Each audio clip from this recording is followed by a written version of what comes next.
morning, everyone. I hope you're all fine and safe. Today, we're going to talk about the marketing environment, which is our second learning outcome. What's the first thing that goes to your mind when we say the word environment?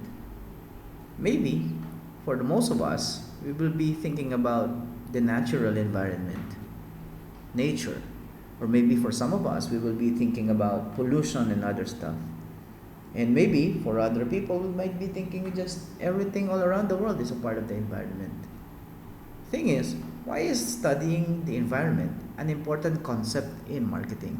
We will find more about that as we go through the environment by telling the story of Xerox. Found itself in the brink of bankruptcy.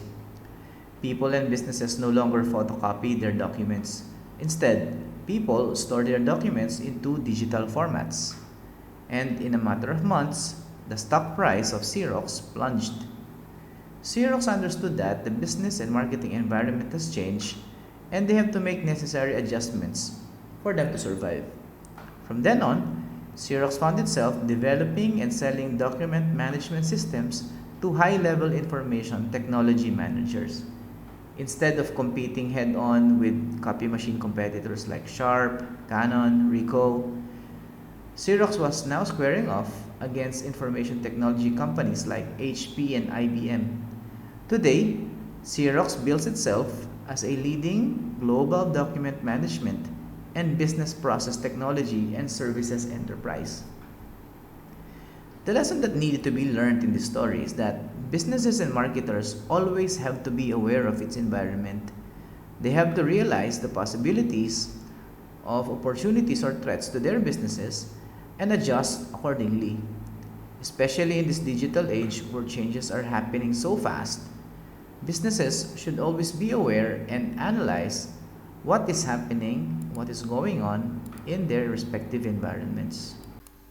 Our objectives for this lecture are: number one, to discuss the importance of analyzing the marketing environment, to identify and explain the different macro and micro environment factors that may affect marketing decisions, and to apply common business and marketing environment analytical tools such as PEST analysis and the SWOT analysis. First, we try to define first what the marketing environment means. What is it? According to Philip Kotler, the marketing environment consists of actors and forces outside marketing that affects marketing management's ability to build and maintain successful relationships with target customers. If you can remember in our first lecture, we have discussed that one of the goals of marketing is to maintain or retain and grow their market or target customers. Being that as one of the objectives of marketing, it is essential that the company make sure that they will be able to do it. And the capability of a marketer to successfully maintain these relationships will be affected by different actors and forces outside of the company. Actors may mean different kinds of people, and forces might be other things beyond people. It can be events, it can be other institutions, it can be other phenomenon that may have an effect in one way or another in how marketing is going to be conducted by a particular business. So all of these actors and forces are what we call as the marketing environment.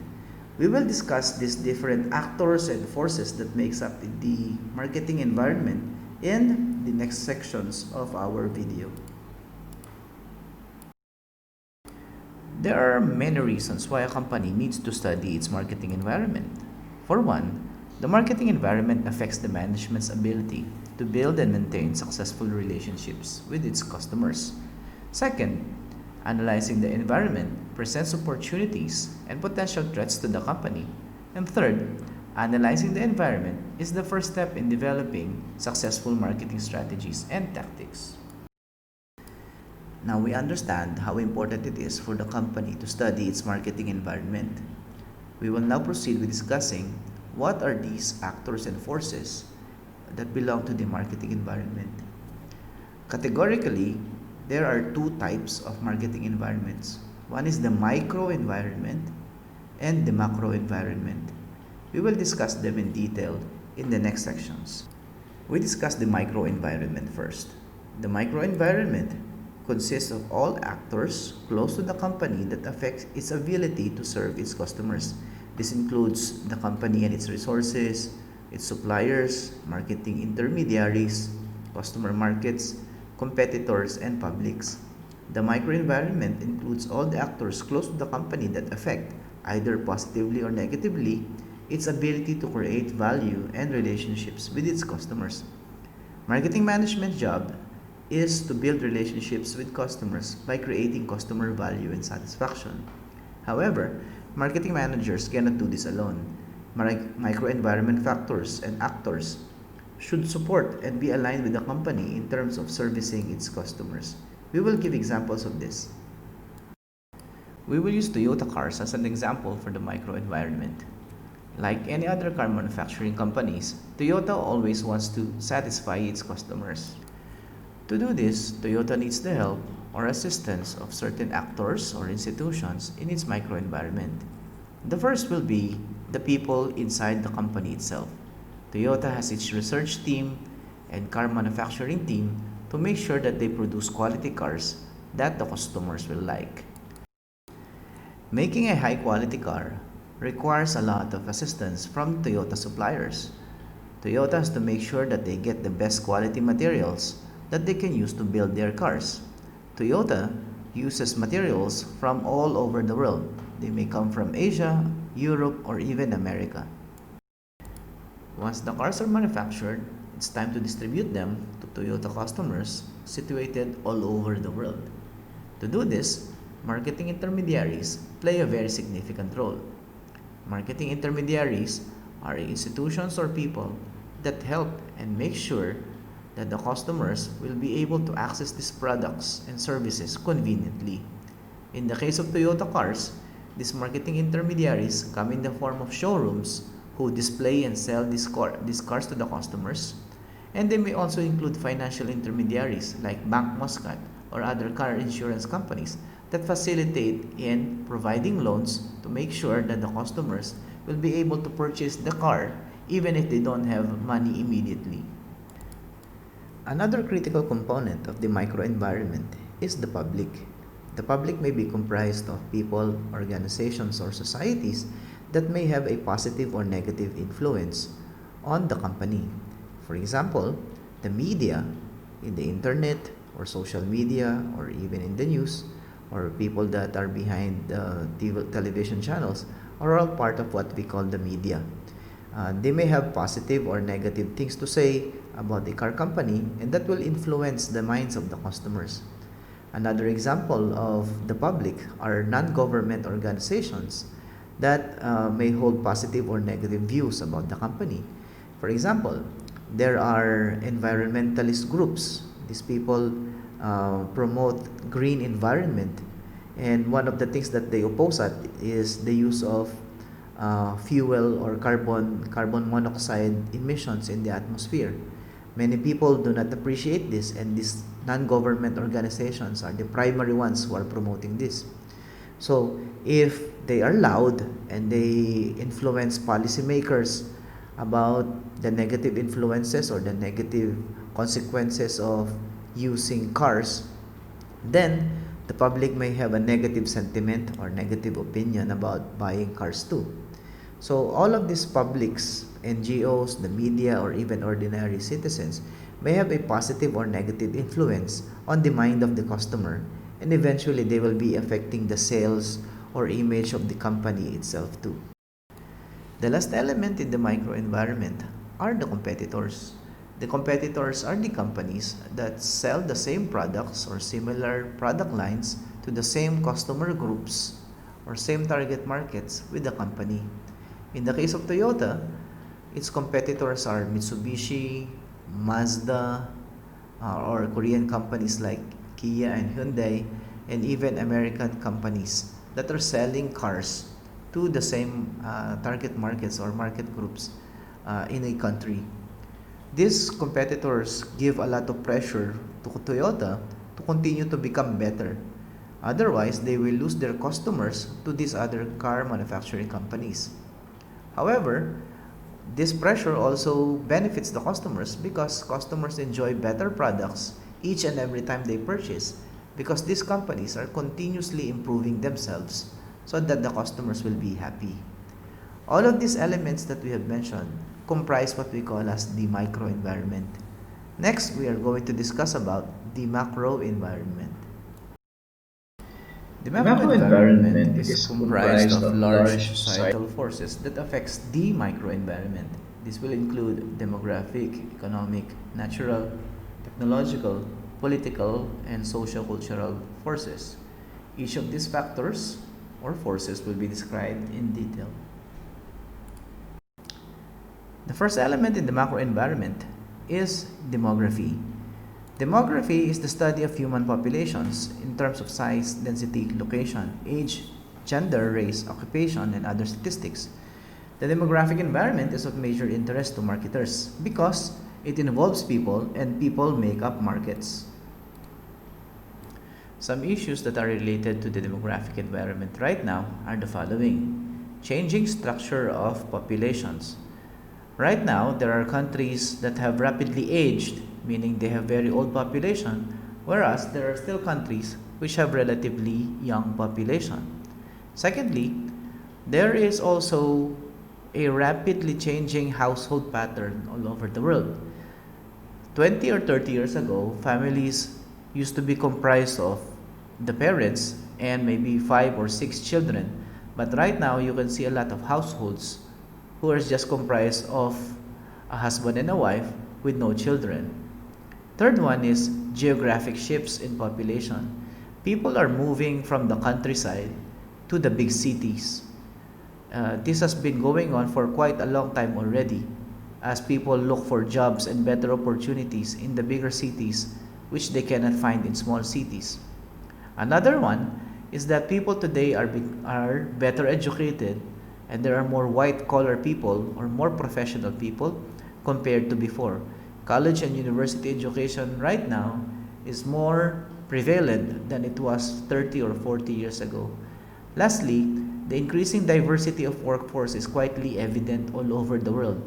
In America, for example, they have projected that by the year 2050, there will be more Hispanic or Mexican Americans than there are pure Americans. This also happens in the East Asia or Gulf cooperating countries where you can find companies that are comprising of people from different nationalities. All of these demographic environment factors affect how marketing is being done in one way or another and affects marketing decisions. The second component of the macro environment is what we call as the economic factor. Markets require buying power as well as people. The economic environment consists of economic factors that affect consumer purchasing power and spending patterns. Marketers must pay close attention to major trends and consumer spending patterns both across and within world markets. Some of these important things that the marketer has to look for and understand is the changing income of people, the level of employment and unemployment, the level of inflation, and overall business activity in one country or in one area. The third macro environment factor is what we call as the cultural environment. The cultural environment consists of institutions and other forces that affect a society's basic values, perceptions, preferences, and behavior. People grow up in a particular society that shapes their basic beliefs and values. They absorb a worldview that defines their relationships with others. The following cultural characteristics can affect marketing decision making. 1. Persistence of cultural values. People in a given society hold many beliefs and values. Their core beliefs and values have a high degree of persistence. For example, most Americans believe in individual freedom, hard work, getting married, and achievement and success. These beliefs shape more specific attitudes and behaviors found in everyday life. Core beliefs and values are passed on from parents to children and are reinforced by schools, churches, business, and government. The second one is the shift in secondary values. Although core values are fairly persistent, Cultural swings do take place. Consider the impact of popular music groups, movie personalities, and other celebrities on young people's hairstyle and clothing norms. Marketers want to predict cultural shifts to spot new opportunities or threats. The political and legal environment is another important macro environment factor. Marketing decisions are strongly affected by developments in the political environment. The political environment consists of laws, government agencies, and pressure groups that influence or limit various organizations and individuals in a given society. Well conceived regulation can encourage competition and ensure fair markets for goods and services. Thus, governments develop public policy to guide commerce, sets of laws or regulations that limit businesses for the good of society as a whole. Almost every marketing activity is subject to a wide range of laws and regulations. Marketers and businesses in general are concerned of such things as political stability, peace and order, and the laws and regulations that will affect their business. The next macro environment factor that we will talk about is the natural environment. The natural environment involves the natural resources that are needed as inputs by marketers or that are affected by marketing activities. Environmental concerns have grown steadily over the last few decades. To save Earth from further degradation, many business organizations, particularly marketing organizations, have been very active in advocating environment sustainability. Over the years, companies have endorsed the idea of green marketing, wherein they promote the use of environment friendly resources and environment friendly business practices. Such things as organic foods or organic farming also came out, together with the ever famous reduce, reuse, and recycle philosophy that has been followed by many countries all over the world. The last environment that we are going to talk about, and probably is the most influential of all the environments that we have today, is what we call as the technological environment. We have all experienced how technology has changed, and we are still experiencing how technology is changing every aspect of our lives. From education, like what you experience right now, from ordering food, from delivering information, to logistics, to production, to design and development. Everything that we do now in business and even in our everyday lives has been shaped significantly and dramatically by technology. Technological innovations and changes in the technological landscape of any country transforms a country from being a non-performing one or a poorly performing one into one that is going to be one of the top economies in the world. Examples of these are like South Korea, Japan, and the US. They have all transformed themselves by the use of technology. And technology is also one big tool that are being used by marketers today, as you can see in the so many softwares and applications that you have on your phones that are related with marketing. To wrap up, now we understand that the company is operating and is being affected by two kinds of environment, the micro environment and the macro environment. The micro environment is composed of suppliers, marketing intermediaries, distributors, competitors, and even the customers, and they affect the day-to-day operations of a business. Moreover, there is a wider force or sets of forces that comprise the macro environment. For example, we have the economic environment, natural environment, we also have the demographic environment, the political environment, and the cultural environment. And what these environments do is they affect the micro environment and eventually how the company makes decisions inside the company.